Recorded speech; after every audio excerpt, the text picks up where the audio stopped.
digital transformation is critical, especially the world is a global village, right? And if you're going to work with organizations and countries all over the world, you got to embrace it.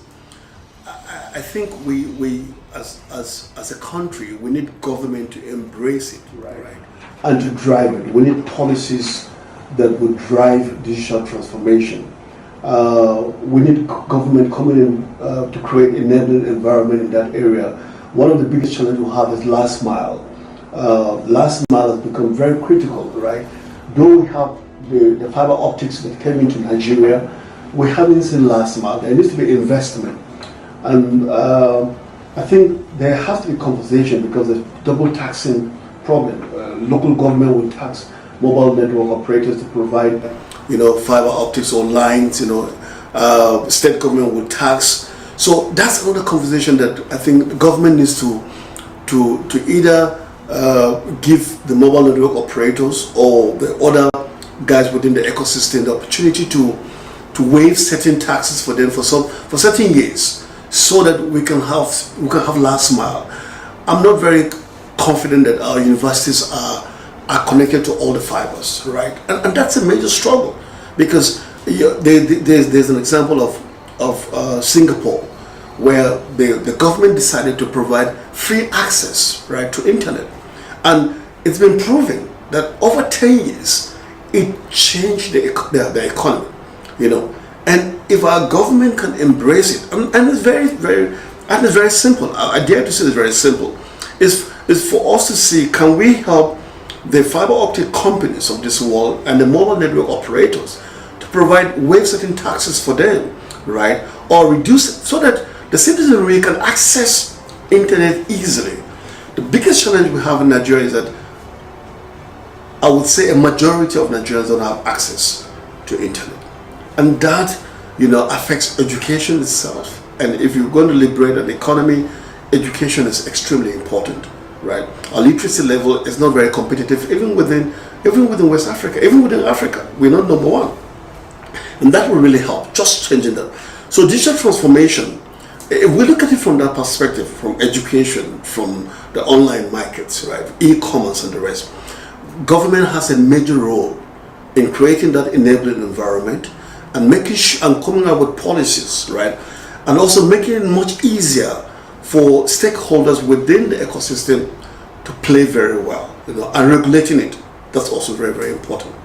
So we've started the journey in Nigeria, but there's so much work to be done, especially in the area of last mile. I mean, you've traveled all over the world.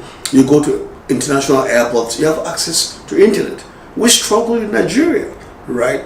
And they tell you there is, but you can hardly access it, right? And those are the things that really makes a difference in different economies in the world. And I believe that the government, there needs to be partnership with the private sector, but that kind of partnership needs to be driven by government.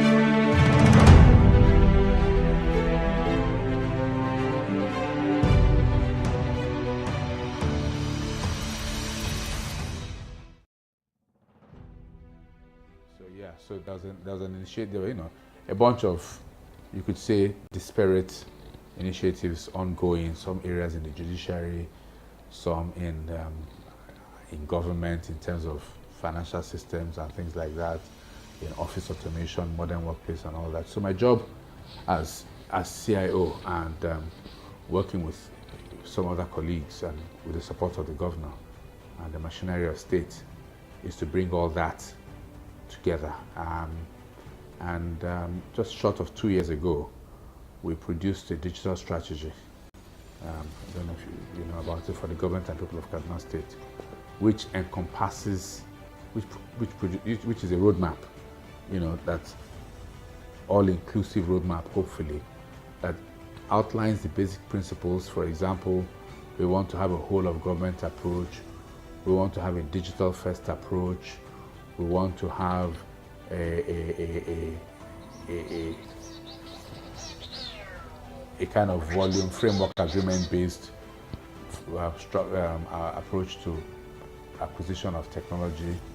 We want to focus on human capital development. We want to make sure that the whole of Kaduna State, ambitious by the end of this year, all of Kaduna State has data network coverage minimum of 3G everywhere. You'd be amazed to have the number of locations in Nigeria that either have 2G or no G at all. So we're saying, and then we want to wire, which is ongoing. We've made some progress now. We've made significant progress.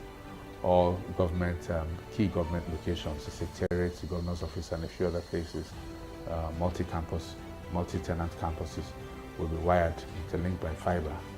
We're working on the re-implementation of our financial systems to make them more fit for purpose and fit for use. Governors committed 2% of the state's, I think, FAC receipts or some receipts anyway, significant amount of money to digital literacy. I don't think any state has done that.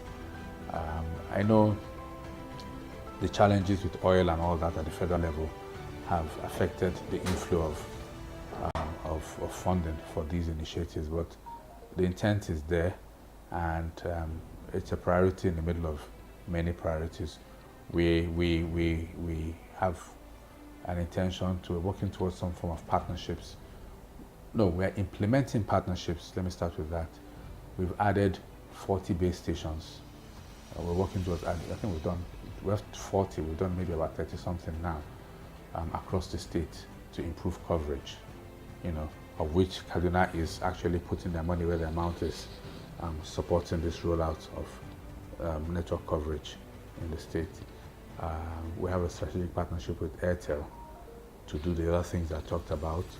During COVID, I think we were one of the fastest and best states to migrate online. With the governor's approval, we picked up initially 40 and then another 300 MiFi devices for all the top officials of the state, and there was an energetic competition among people to get online for our weekly COVID calls, weekly EXCO meetings and everything. So people were online. Most of the meetings we go in now in Government House and the Executive Council chambers is laptop only, no papers. Okay, so it's massive progress, because the biggest part of technology adoption in the public sector is the acculturation of the human beings. Change management, buy-in, So if people come in and they now say, look, we will only distribute the headline memos in our Executive Council meetings. All attachments go to your laptop. And then people are, but we don't have a laptop. Your laptop, everybody has a laptop. Every senior government official has a laptop. So come into EXCO chambers with your laptop. I don't know that any government in Nigeria does that today. I don't know that, So if, for example, you took a commissioner from Kaduna State and made him or her a minister of the Federal Republic, what do you think she will bring? Will she be technophobic, or will she be tech friendly?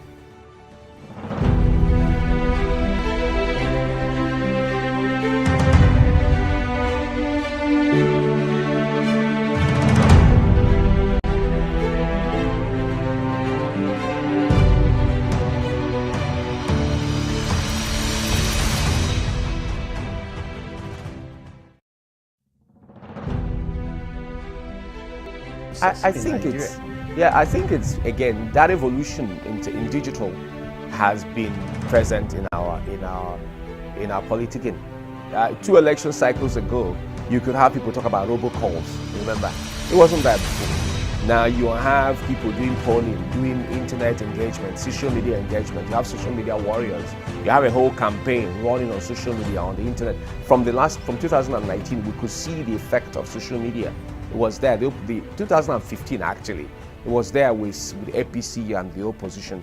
So this next election that we see is now what we found is there's been a whole lot of movement on the internet, on social media. A lot of it is now spilling home to the ground. You can see it with the people who support Peter Obi, that they've been very active on social media. You can see they're now spilling on the ground. And that's also with the other parties as well. So there's a whole, we're now in social media, and then we're bringing it to the. So if I were a politician and I wanted to do mine views, to harvest views, I'll start with social media. I will go to Twitter. It will give me a view of a certain kind of people. If I can mine WhatsApp, I'll mine it and see what the other people are saying. Then I'll go to Facebook. When I harvest all of these opinions, it will give me a perception map of me, my party, and my views. That's what it is. That you are able to get fairly good indication of where you stand. It might be fully accurate because there's quite a number of people who are not yet online. All right. However, you can have an indication if you're smart and in terms of your analytics. So it's absolutely going to be influential. Anybody who discounts it I don't think any politician actually is discounting it, because they've all got, if you may, digital agencies supporting them one way or the other, either formal agencies or people working for them on the digital space. So it's been amazing. It's going to continue to be amazing. We just need to bring the conversations that are happening online, we need to bring them onto the ground. We need to use, and people are using that already. I mean, people like Budget and Co. is the use of technology and digital that's allowed them to task what people are, task the government. So I think the populace needs to be a whole lot more active. We need a whole lot more civic activism from all of us, no matter your political party, to ask questions, to hold our leaders accountable. And that can be done both online and offline. So yeah, it's critical in politics. I think the most critical thing is technology is all over the place. So when we say digital, it's all over, it's related to technology. They've got to understand that you have to own it. I think that's one primary thing that a lot of us don't understand. We've got to begin to own our own part of the internet or the digital world. So we've got to understand how to mine data to be able to innovate with it. You understand that? We've got to then see how we are producing things and exporting things via digital. I'll give you an instance. If you look at FCT, sometimes a mouthful for me to pronounce, African Free Continental Trade Agreement, there's going to be trading services and trading products. Nigeria is in a pole position to produce digitally enabled products, be it apps, be it software, be it whatever it is, that will be useful in various parts of our economy, African economy. And we could be the hub, instead of allowing people like Kenya, Ghana, Rwanda, and a couple of South Africa to take it up. So any politician who wants to move this country forward needs to understand the elements of digital transformation, not just using it, but how do you use it in such a way that it is producing into your economy and you're able to make money and make a name all over the world. Why is it that we are in a situation where we need to pay Uber and the money goes to somebody in Sao Paulo or somewhere in California? How many of the apps that Airbnb, all of the apps, why are we always relying on them? But that could change. It's a simple system. If you were in government and you put in a good amount of money every month for hackathons, simple hackathons, we're looking at electricity, give me a hack, I'll give you a price of $1 million US. That will give me low priced electricity using technology. Someone is going to go do that. That can be used in this country. I'm looking for the best way to construct roads. Give me a technology. So we need to think of technology and digital far more than that. Give me the best materials. Give me what you've come up with. So in different parts of our industrialization, I was watching some program today about this AFC FTA, and you're talking about movement of goods. Why can't we use internet to help? Why can't we use digital to help it? Why can't we? Somebody talked about how Rwanda crashed the number of clearing days from 11 days to 10 hours. Why are we still working on, if we were sincere, why are we still not why are we still working on the number of days it takes to clear stuff from Apapa ports? Why can't we just clean it up and streamline it? That's what technology does for you. Technology is not to be moped at. It's not to be wondered at. It's meant to be used and utilized for the advantage of mankind, for the advantage of Nigeria, but also for our economy to grow. That's my advice. That would be my advice to politicians.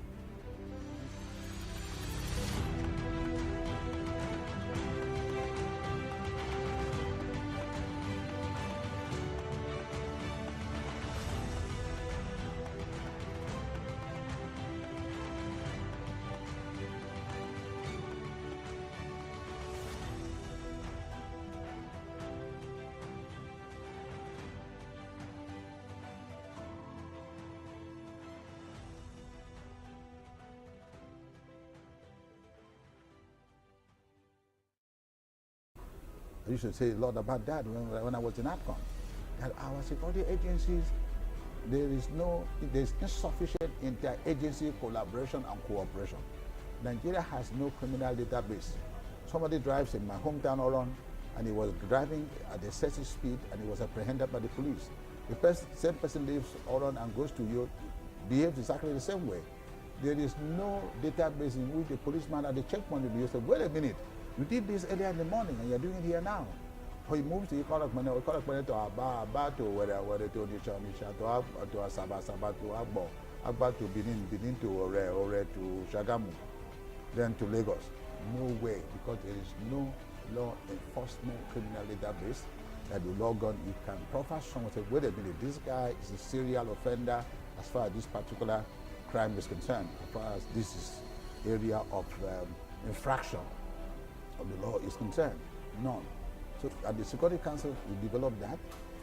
For our agencies, we hold meetings very regularly, all the agencies.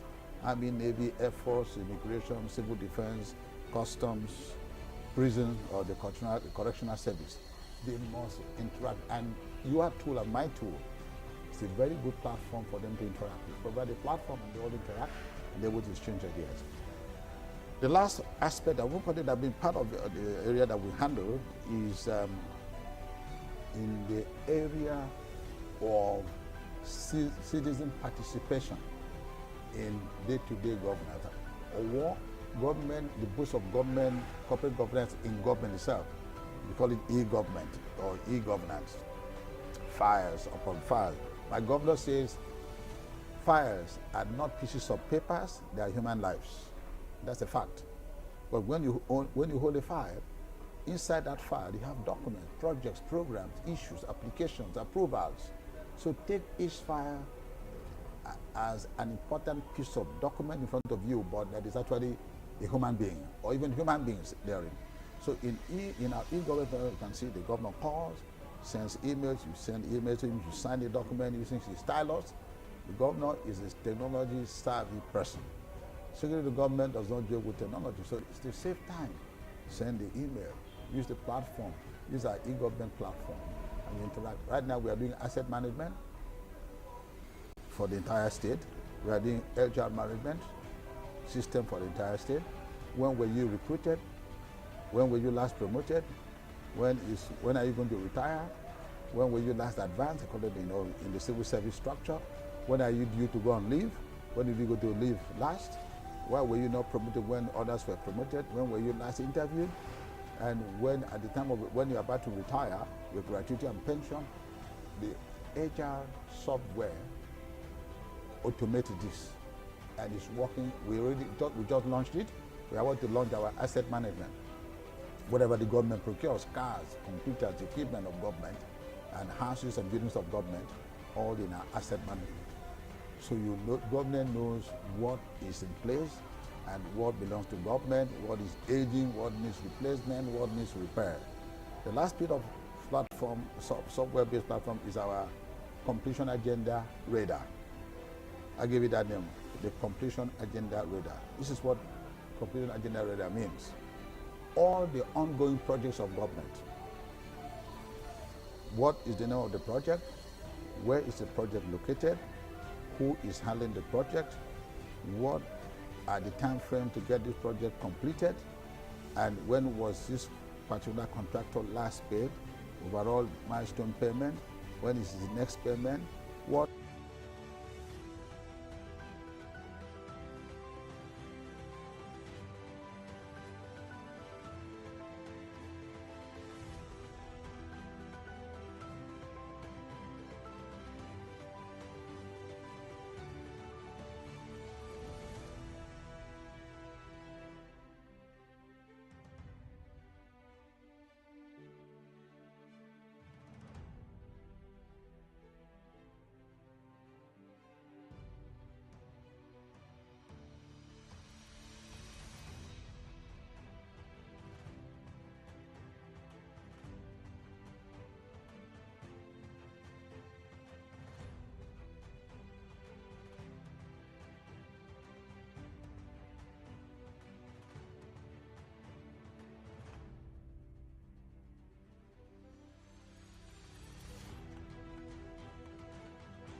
Outcon and a lot of industry stakeholders have consistently pushed this advocacy about smart safe and extending broadband across all parts of Nigeria.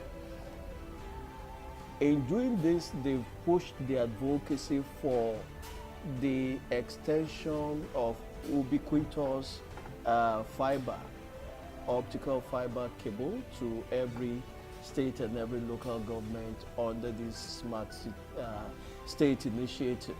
And states have also been saying to support telecoms operator, fiber companies in the areas of giving concessions on laying of fiber, the taxes paid are related.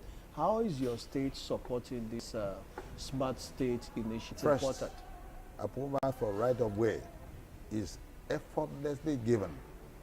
The broadband company concerned did not spend extra 1 minute before getting the approval, because we know that delaying that approval will delay the deployment of broadband fiber, and that translates into boosting our productivity as a state. So we don't joke with that. Number two, the infracos, the way NCC had licensed them, and then what I call the downstream licensees who are working under the umbrella of the infracos, whatever, if you want the right of way, if you want the location to put up your cell site or to put your broadband wireless base station, all right, or you need access to one part of the state or the other, or in the particular local government headquarters, and the youth around the area, they put up a roadblock. Everybody is tax. We don't tolerate that at all. So from time to time, we hold meetings with the local government chairman, that this is what this investor is coming. It's not a government contract. It's an investor who is properly licensed by the Nigerian Communications Commission, and the government has given that company the right of way to deploy fiber. This is for your own good. You remember in the telecom industry when they used to vandalize cell sites, and during the Telecom Consumer Parliament, we say this very frequently.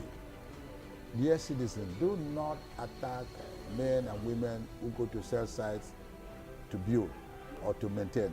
Because if the cell site drops, this call that you make from one place to the other, it hops through so many cell sites. From the BAC to the MACs to from the calling party to the call party. The segments, the media through which these signals of communication or content is being transmitted, it's not important to the call party or to the calling party. But if you tamper by slowing down cell site maintenance or cell site establishment or right-of-way approvals, you are the loser. At the end of the day, you have call drops, or you have been trying since I couldn't get you because one of the segments was down. So who's the loser? So until people got to know that it's for your own good, not to discourage or tamper with or destroy or fight telecom technicians.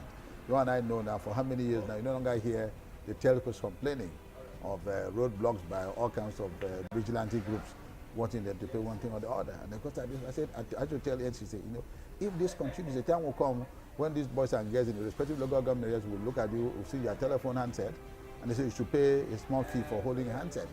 If we did not stop what was brewing, but fortunately, with the aggressive campaign by you, the media, because I called you guys the drivers of the digital economy narrative. You are the ones who carry the message to the grassroots and to the average Nigerian citizen, corporate or individual.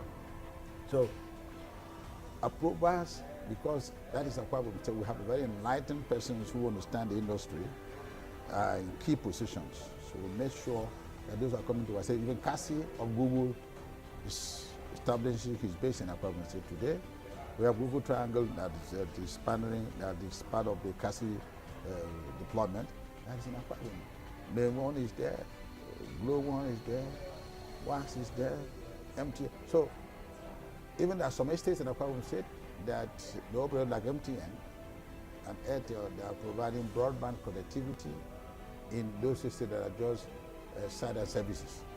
Yet you have site and services, you have broadband internet, waste management, street network, electricity, safe city, all provided. Just come and get your plot of land and then a member, and then you be given the type. We have Mango Street, all mango, Orange Street, Guava Street, African fruits in the estate, and a lot of people are really coming to buy plots in the estate because it's purely a very smart estate, but with broadband internet connectivity provided by NTN. Other operators are interested in one estate or the other, or Ibom Deep Seaport or Bitocha International Airport, that is the hub of Ibom Air. People are booking online and making payment online. So you cannot afford to delay business, to delay productivity by allowing unnecessary bureaucracy in the process of giving approvals. Is there anything we left out in the course of this interaction you might want to add before we shut down?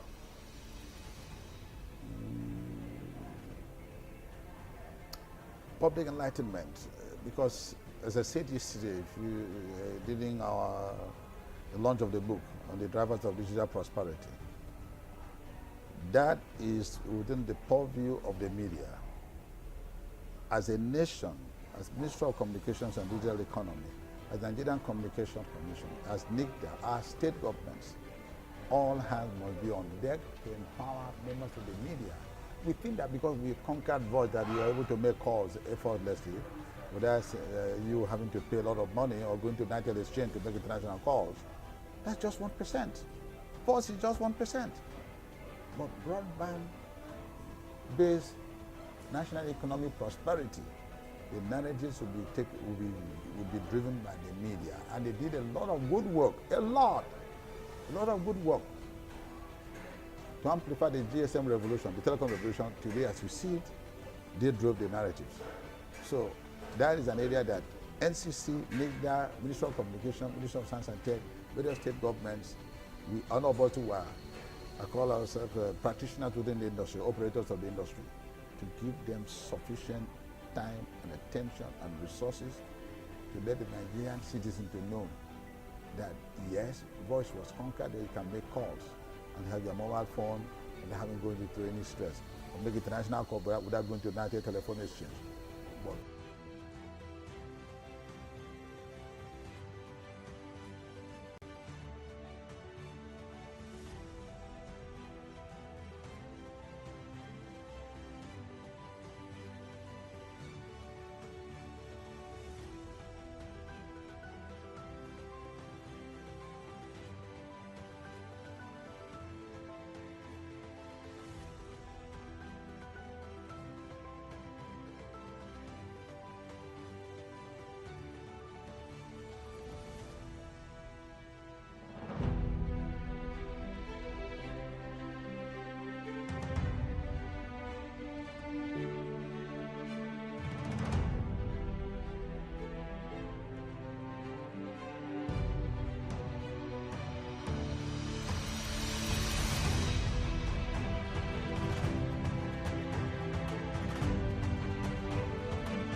I believe that the Nigerian traditional banks are one of the best in the world. And the reason is, if I have a bank account at GT Bank and I want to transfer funds to Zenith Bank, I can go onto the GT Bank app or use my non-smartphone to put in a USSD code, and I can transfer money from my bank account to your bank account, and that happens in less than 5 seconds. If it doesn't happen in 5 seconds, there's a problem. Whereas in America today, if you want to transfer funds from Bank of America to Merrill Lynch Bank, it's going to take multiple days. So that in itself, we're very advanced. This capability was available in Nigeria for almost, maybe even more than a decade. Now we have the growth of the fintechs. The fintechs have filled in some of the gaps of inefficiencies of these types of transactions, and they've added additional services. So yes, naturally, they are going to grow. And I think the strong customer base of the fintechs is going to be the Gen M, Gen Z group, which live on the phone, their social profile is on their phone, everything's on their phone, and therefore they want to be with a bank that has interactions with them in a more technologically advanced way.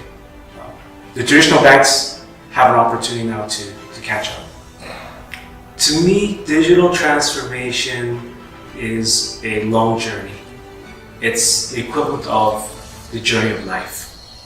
So we just can't go and start running and without learning to walk or without learning to crawl. So digital transformation is a deliberate effort to take those steps one by one. The first step in digital transformation is digitization. How do you go from non-digital data, paper, and forms into digital? And then you start adding infrastructure, servers, software, and when you add all those things, you start getting to a point where all the data is digital, and now you can see the data very fast. You can make decisions from that. And what we do in my company is that we help companies go through that journey. Whether that journey is in the early stages, the middle stages, or the final stages. And that journey can take 1, 3, 5, 7, even 10 years, depending on how fast that company wants to move through that journey. Digital transformation is not about technology. Digital transformation is only about that much about technology, but it's this much about people. How do we retrain the mindsets of the staff and the employees on how to embrace that digital technology? And I think with the younger generation Z, they're the ones to quickly embrace it. So I think Nigeria is primed, ready to make that big leap into digital transformation.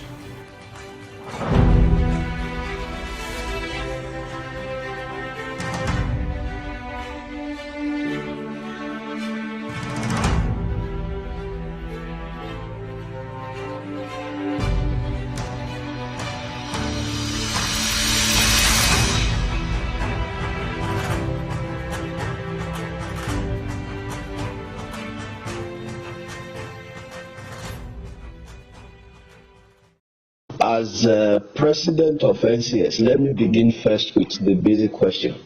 Did you vote in Saturday's election? And what was if you did vote, what was your experience with using BVAS and the other technologies that were introduced to improve the efficiency of the conduct of these elections? Okay, well, I did not vote in this last election. I was actually involved in INEC assignment too. I went to my polling unit in the morning. I stayed for about 3 hours, and it did not get to my time. And because of that, I decided to leave because I didn't have all the time. But I actually made effort to vote. My polling unit was crowded. There are so many people there, and even with the fact that they have created another polling unit around my area, that place was crowded. And when I even went forward to plead that I'm going to be involved in NINEC activity that they should just allow me to vote. Even if the people there, they were just shouting and they were saying, no, we are just late. So, but I saw everything because I was actually there for about 3 hours or even more, So I saw everything, but I could not vote. To go to the next question that you raised, the issue of beavers. Well, from what you have seen, I would believe that in terms of what the beavers was made to achieve, in terms of the expected functionality of the beavers, I think the beavers on its own, it was able to achieve, I'm going to say about 70-80% efficiency in terms of being able to ensure that people that are qualified to vote, after registration are the ones that have actually voted. Beavers was introduced so that you'll be able to eliminate some of the problems with card readers. Problems like the use of incidence form, people that are not qualified to vote on printing, and so on and so forth. The problem of coercion, and so on and so forth. So, is not with beavers. If it's used the way it should be used, we are also not going to have the problem of overvoting and so on and so forth. But all these are also really related to human factors, So because the technology, the device will work according to how we have designed it, but human being must also operate it, and the operation must also go in line with what has been set out. So those are about beavers. I don't think the problem is really beavers. Our own problem in Nigeria about our electoral system is more than the use of beavers. And that is why, long time ago, that is why Nigeria Computer Society, we were even saying that we should allow, even if it's going to be in parallel, we should allow full-scale e-voting system. So that people can also be able to vote at the comfort of their homes. And the people that don't have internet and so on can go to a place where that cannot go to polling unit to go and cast their votes. In my state, there were couples of incidences that even somebody called me and was saying that how we should have used beavers to correct that. When thugs came to a polling unit and then they were shooting, they scattered everything. It was only one policeman that was there. He could not handle them. The man also ran away from the scene, and those people, they scattered the ballot boxes. They even took some of them away. And that is not the problem of beavers. Beavers would not solve that kind of problem. So our problem in Nigeria is more than that. And they came to scatter that polling unit because they knew they were losing in that polling unit. And that has to do with the issue of security. So, but what happened in the last election, if you are talking about technology, the use of technology,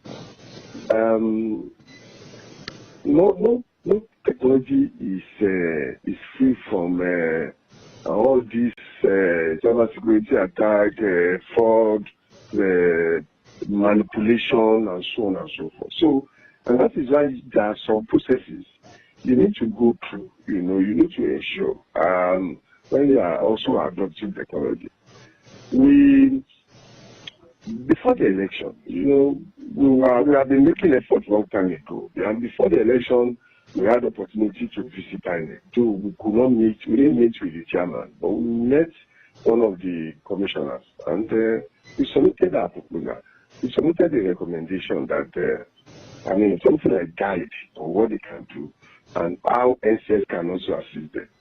About 14 or 15 recommendations, and one of them is that all the systems that you want to use, you must ensure that you evaluate them. You must ensure that you continue to test your system platforms. They told us that they are testing at what level?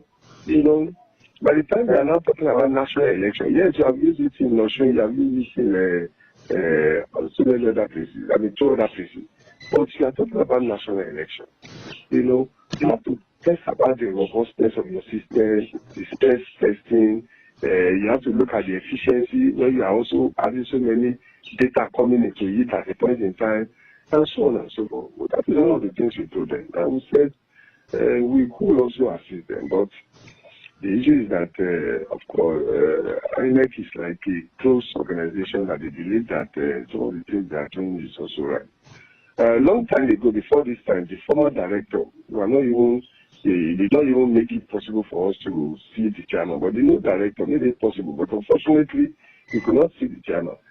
So, and one of the things we also told them is that they must be cautious of cyber attacks. Yeah, some of them were coming in before the election, and they also reported it. The chairman also mentioned it, and they said they were able to handle them. But because you are able to handle some now, it does not mean when you are now having the election, the people that you are stopping now, the attacks you are stopping now, the people that are perpetrating them, the cyber criminals, they will continue to also learn about your system, and they will be able to also get additional knowledge, additional information on how they can circumvent or penetrate your system. So, but that also we told them. Another thing we also mentioned to them is that we also want to serve as a technology observer. Let us monitor the use of beavers. Let us see how the people are using it. Then we also come at the end of the day, at the end of the election, give you our own technical opinion about how beavers are used, how we can improve on the use, and even how beavers is working. Unfortunately, so before the election, our submission to them, we didn't even get any response. We were calling, they said we were busy preparing for the election. So at our own level at Nigerian Computer Strategy, we have envisaged all this. We have seen that it's like they are not, yes, they are using technology, is good. We are moving towards that direction. But if you are also adopting technology and you are not bringing experts, I know INEC also has a lot of IT experts, but try to get in touch with from time to time, get expert opinion from stakeholders in technology about what you are doing. They are not coming to take your job. They are not, but it's just to, well, apart from what is being done internally, you also get a different opinion from stakeholders, from people that have experience, so many expertise in so many domains. They'll be able to, and when you get your recommendation, then you'll be able to look at it. And even if they are going to be, the recommendations are going to be implemented by your staff or something, forget. By the time this issue started a long time ago, even when they invited organizations, companies that were going to provide them with e-voting facilities or platforms, and we discovered that we were not invited. You only invited this organization. You didn't invite stakeholders or experts to also come out to what you are doing. And so there have been so many things that we have done in order to assist them. Now we have found ourselves in a situation where the server was down, even the dashboard RF was not coming up, and we have known all this can be possible. And the only thing is that you must prepare adequately. You must ensure that your system is robust, your system is scalable, your system is survivable. At least even in the face of attack, your system must be able to work as if nothing is happening. So those are the kind of things that we have recommended. But maybe this one will make them to appreciate how to really handle technology better. Okay, Prof, let me ask you a few follow-up questions. You are an insider and also an expert in this field.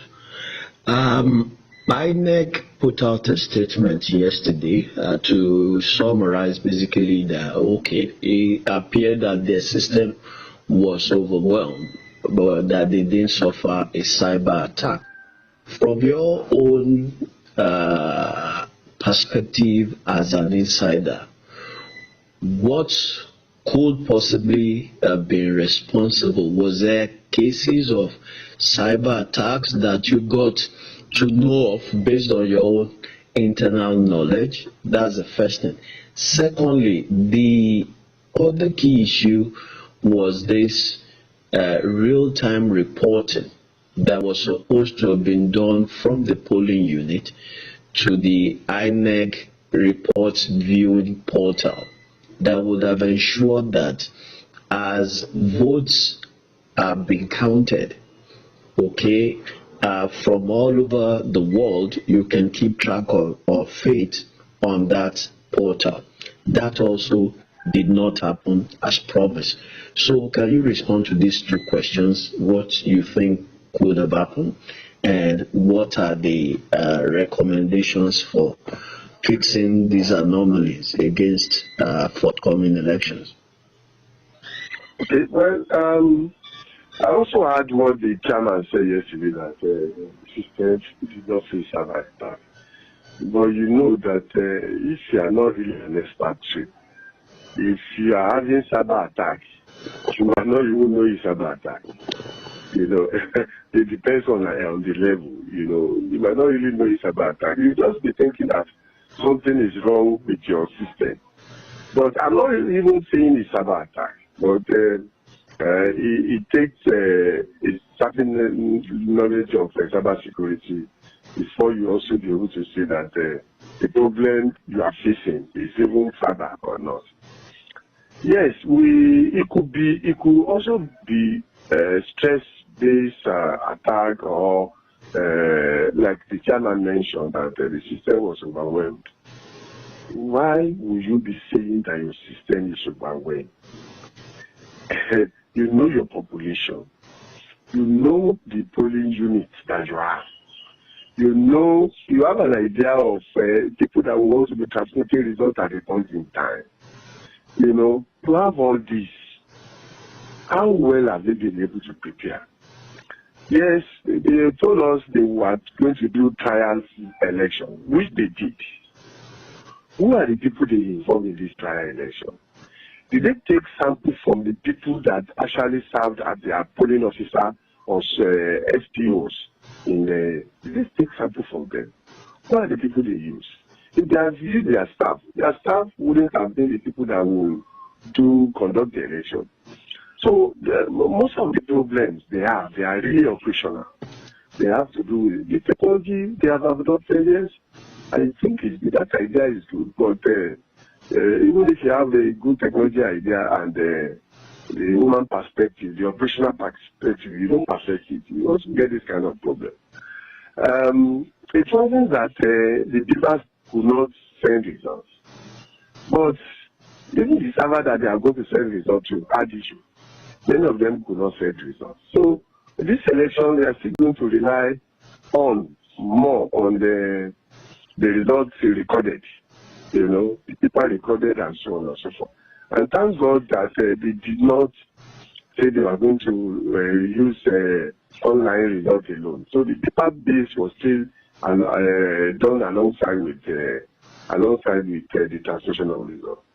Because the truth is that, from my own experience during the elections, the majority of the polling units could not transmit their results.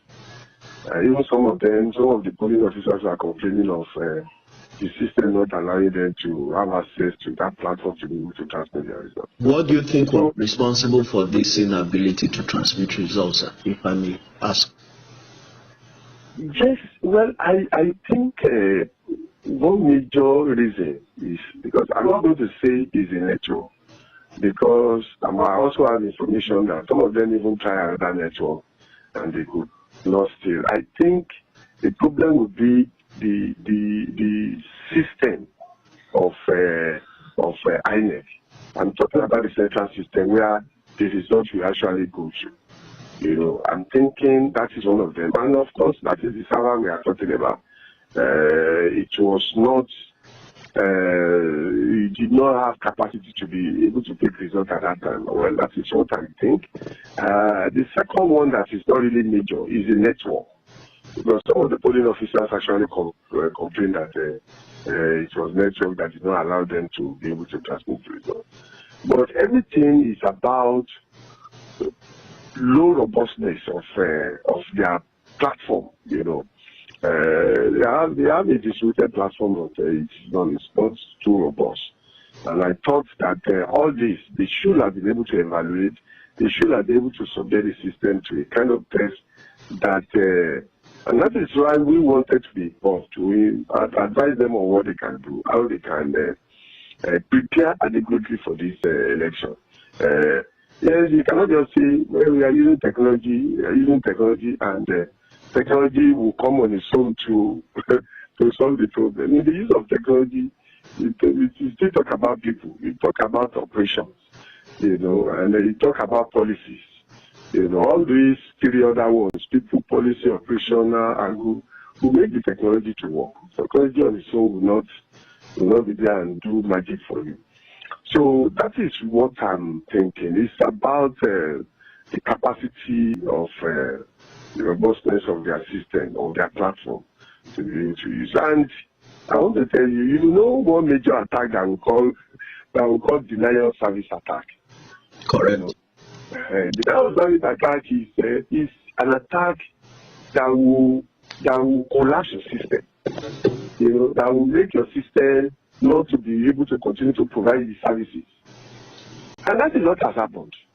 But this they are saying is not a cyber attack. Well, I think from time will tell, also because the truth is that INEC could not provide the service, the platform of INEC could not provide the services at that time. And that is what denial of service attack will cause. So if it was caused by, yes, their system not too robust, who provided the system, who tested the system, who prepared the system ready for election. Those are the issues, and those are the things we should look at. One of the things we mentioned to them is that we can get them to create a platform that will ensure that they are able to monitor the collection of PVC collection, so that they will even be able to know, because, okay, in a polling unit now, in a local government, for example, if results of polling units, 2 polling units were cancelled, and you now need to declare results. That will, because before you declare results, if you don't want to recommend that by-elections should take place in those 2 polling units that were cancelled, then you need to know the total number of registered voters. If the difference in the result of the first person is more, the difference between the result of the first and second, is more than the difference. Is more than the total number of registered voters in the 2 polling units. Then you can still go ahead to declare it. But the question again is that, are we supposed to use that? And I think what we are even supposed to use is the number of voters that have collected their PVC. Because you have said without PVC you cannot have an election. So we should be looking at those people that were actually qualified to vote, and those are the people that have actually collected their PVC. We recommended, let us supposed to monitor this. Let us know. I think at the point in time they did not also have all the information about people that have collected their PVC, and that is why we still went ahead to use a total number of registered voters. So before when they were preparing for this election, they said they have learned from every election, from the election, from Australian election. But the issue is that when you are preparing for national election, you need to bring so many things on board. Prof, before, let me just quickly try to distinguish between some of the factors that you've talked about, so that we can reasonably evaluate how effective technology has been in this instance. You painted the scenario. We have the INEC systems, both the BVAS, its own internal servers, and then you add the telecoms infrastructure on the other side. That's external. Majority of the complaint this time around, there was hardly any complaint around the telecoms infrastructure not being able to deliver in terms of expectation. And from some insider insight that we've been able to gather, we understand that the NCC led collaboration with INEC in conjunction with the telecoms operators assisted to make this happen. Okay, so can you speak to these three critical elements? The system of INEC itself, the complementary telecoms network infrastructure around the country, as well as, more importantly, the human factor that you also highlighted. How have these three factors interplayed, and how do you evaluate them? Okay, well, let me start by talking about the telecommunication infrastructure. You know, even initially, FCC went to National Assembly now and was saying that they didn't think that NCC has a communication platform that will guarantee electronic transmission of results. But immediately we wrote our own comment to NCC that it's something that they must be able to do. It's something that is even possible. And we compare it with even JAM election.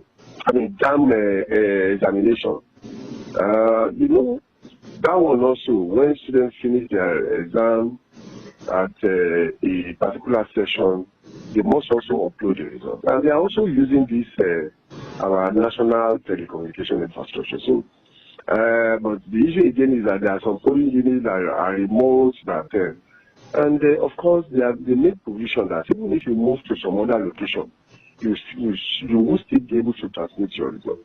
At first, come to local government, you will still be able to transmit your results. So, like you have said, you know, I also painted that as a very minor, factor that affected affected the election we had during the weekend. It was minor because even those that did not have network problems, because some of them, very few of them, still complain about network.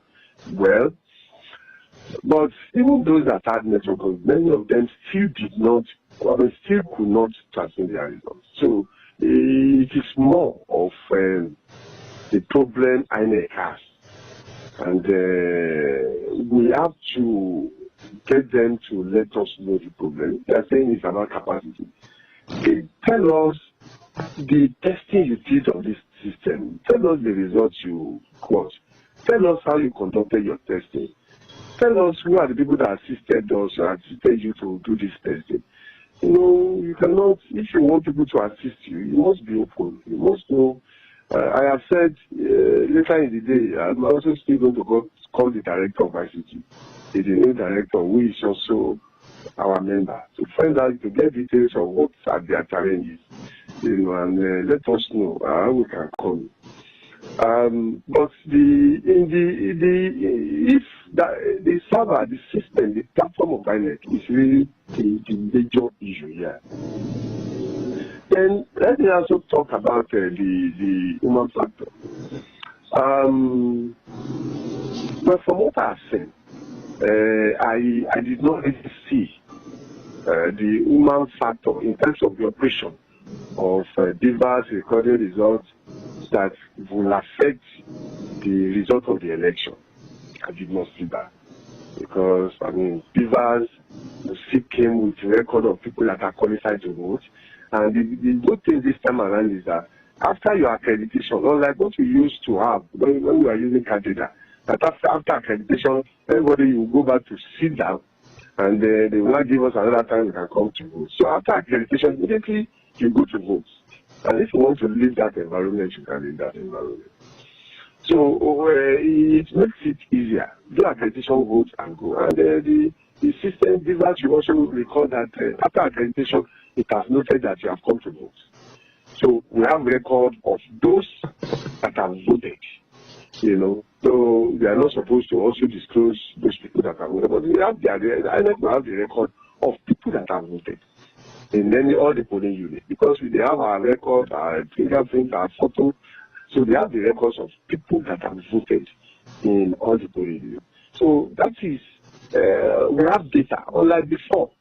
This data is difficult to get. So, Beaver's operations, even some of the coppers they use, they are able to use it very well. The problem some of them are even had is maybe little computation, addition, and so on and so forth. And when they will get to their supervisor, they were able to resolve some of those issues. So, in terms of what happened affecting the result, I don't really see that is a major thing on the result. But of course, it says a lot about the view, about what people have been telling INEC, and why they have not listened to some people every time they were doing as if they were ready.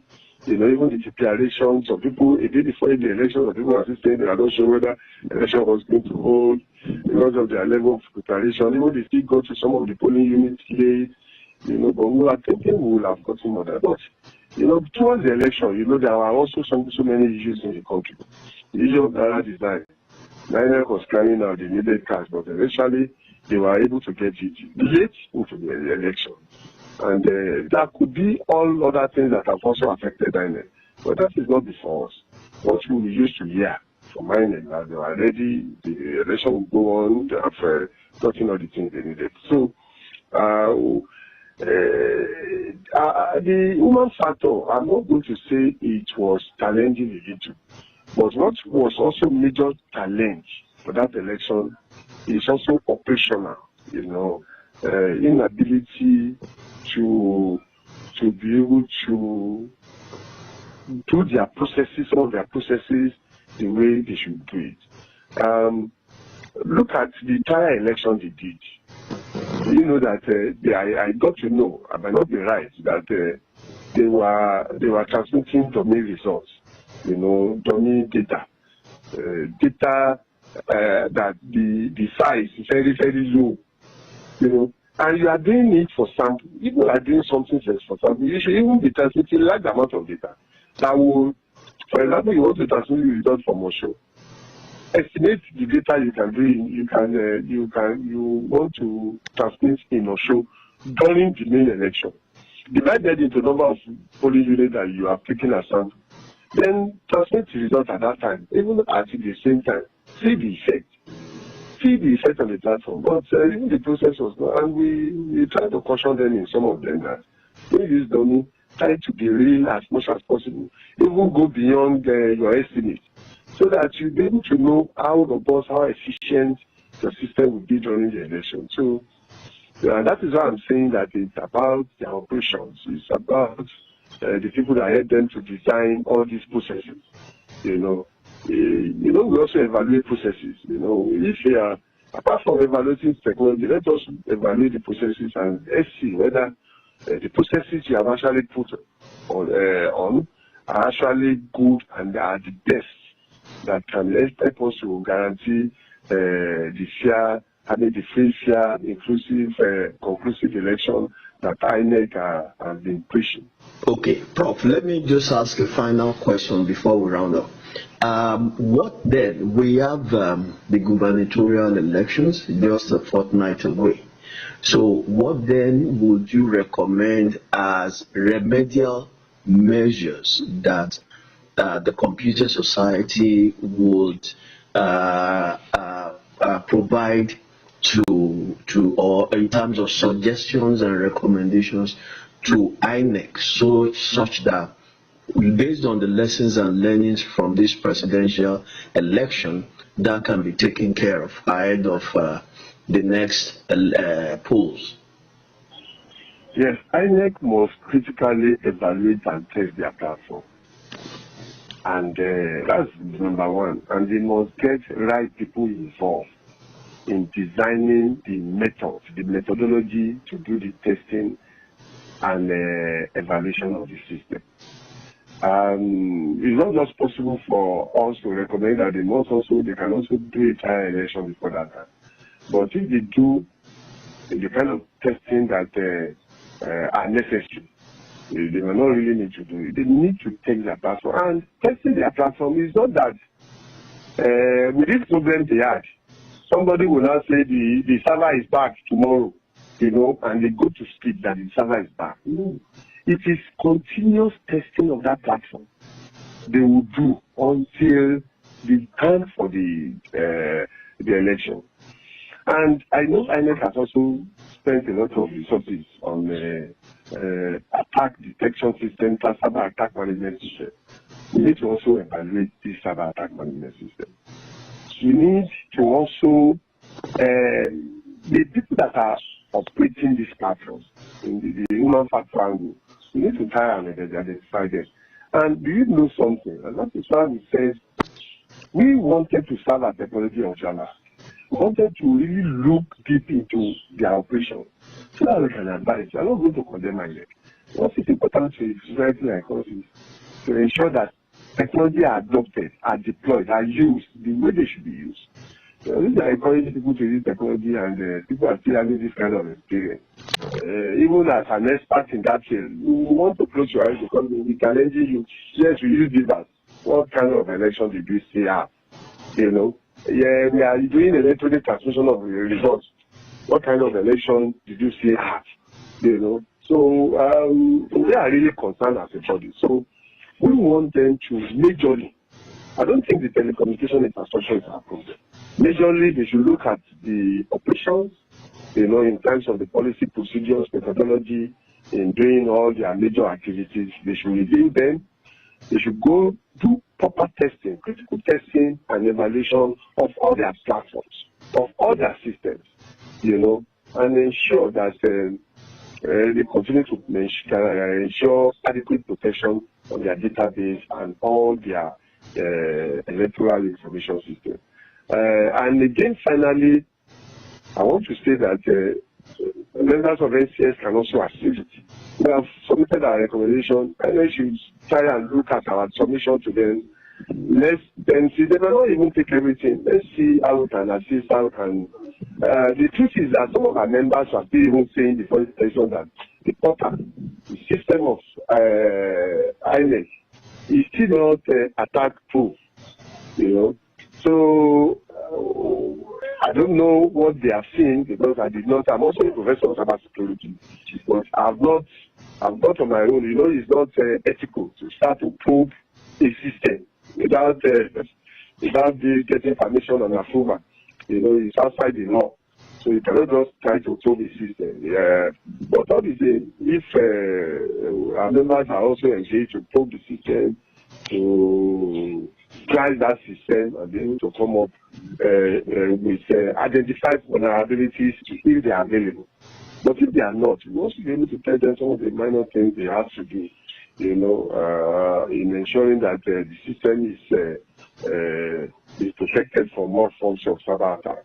But apart from that, the operation, the system, the software, let me use the software itself, but the application itself, how is it working? You know, how is it delivering its services? You know, we need to also talk about that. How is it delivering the services? How do we guarantee that he is delivering the services the way it should be delivered? Then if it has been delivering the services, what happened during the election? We have to identify all this. And they must come out and tell us the technical challenges, not that we just be talking from a technical challenges. And that is why we also want to recommend that since they are moving towards the use of technology more, they should ensure that more IT experts are involved in the activities of INEC. You know, whether as full-time staff or as members of the management, as members of the commissioner. You know, appointing only politicians as commissioners might not really assist us. You know, we should be looking at even appointing one or two IT experts as members, commissioners in INEC. Maybe with that, we'll be able to see people around them that will talk to them, they will listen, they will understand the technology that, you know, because so many vendors go to them to say they can do this, they can do this. And I mentioned something. Even when they invited the organizations that they selected to come and provide the e-platform for them, they did not invite stakeholders. So they would have taken decisions on their own without advice from stakeholders. So those are the kind of problems that caused the challenge they had last election.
you.